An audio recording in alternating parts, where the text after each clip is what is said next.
Right, Forest fans, Max Newton here, giving you a quick review of Nottingham Forest 1, Fulham FC 2 in the Premier League on Talk Forest TV. Hit that like, comment and subscribe button. Let us know what you think. Obviously, we went into the game keeping the same side that thrashed Brighton 7-1 at home with 3 at the back, so Morato, Milenkovic and Murillo, and the wing-backs in Aina and Williams.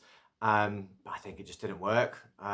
That formation this time, and obviously also with like Danilo, Anderson, Morgan Gibbs-White in the midfield, I think also didn't work. I think we didn't look right at the back. We conceded too much possession and the ball in midfield. I think it looked like Danilo and Anderson were trying to.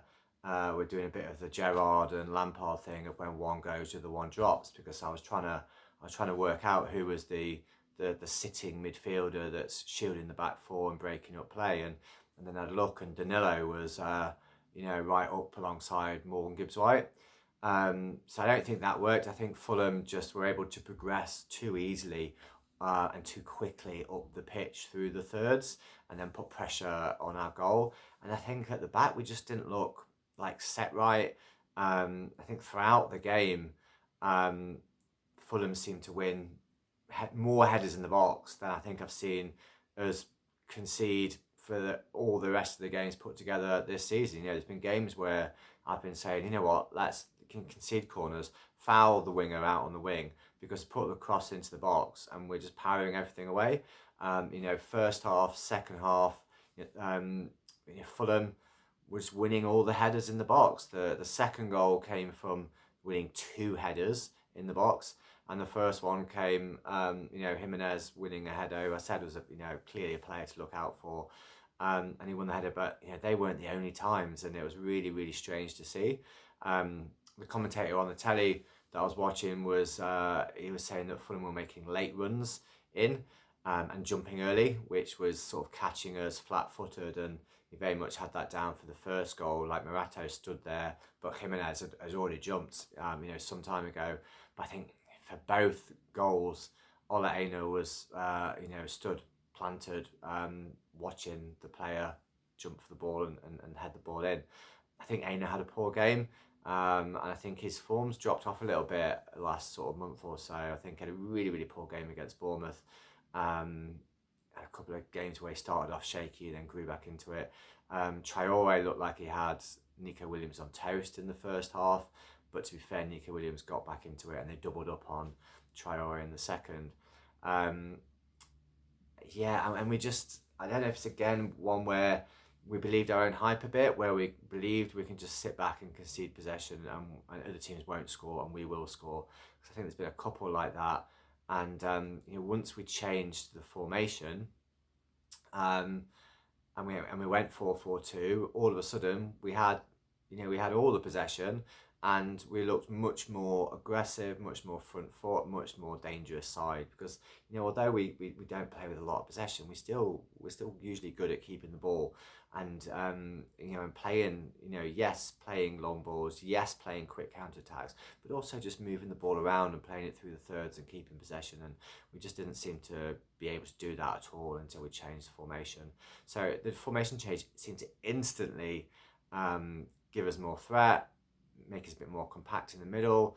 It made us a bit more open on the wings, but I guess that was the price to pay. And there was a 10-minute period where we had 82% of the possession and Fulham had 8% of the possession. Well, I think on telly it said 10, so how does that add up? But there you go. But we still really didn't test the goalkeeper. Whereas Matt Sells still, after the change of formation, made 2 or 3 brilliant saves. There was that double save when Willian flicked it back, and I think maybe Traore hit it, and then he got up and saved the second one. Absolutely brilliant from Matt Sells, man of the match on either side by a country mile, and kept us in the game right until the last minute. But disappointing. Like I said, I think probably should have changed the formation earlier. I don't think we'll see us play 5 at the back next week.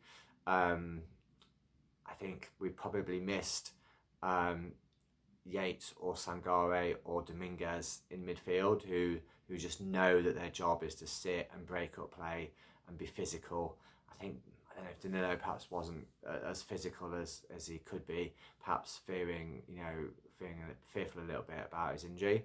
So yeah, I would have liked us to see. I'd have liked to have seen us make the change of getting Yates or Sangare on earlier, and also Callum Hudson-Odoi on earlier.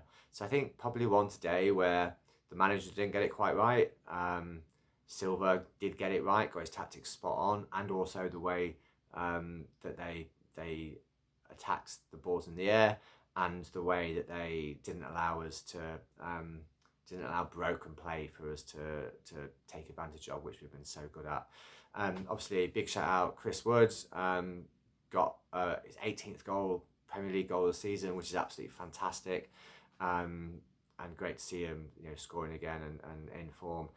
Forest fans really noisy, especially first half. So well played, boys and girls.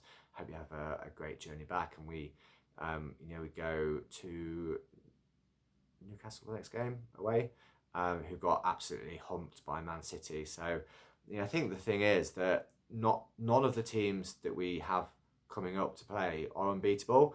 Including in this now 3-game patch of Newcastle, City and Arsenal, they're all beatable. They've all got severe weaknesses in their side, and we've just got to find the right way and the right formation and the right tactics to take advantage of the weaknesses of those sides. So don't worry, Forest. We're still plenty of points ahead of 6th place, a nice 4 points ahead of the team of Chelsea and Bournemouth.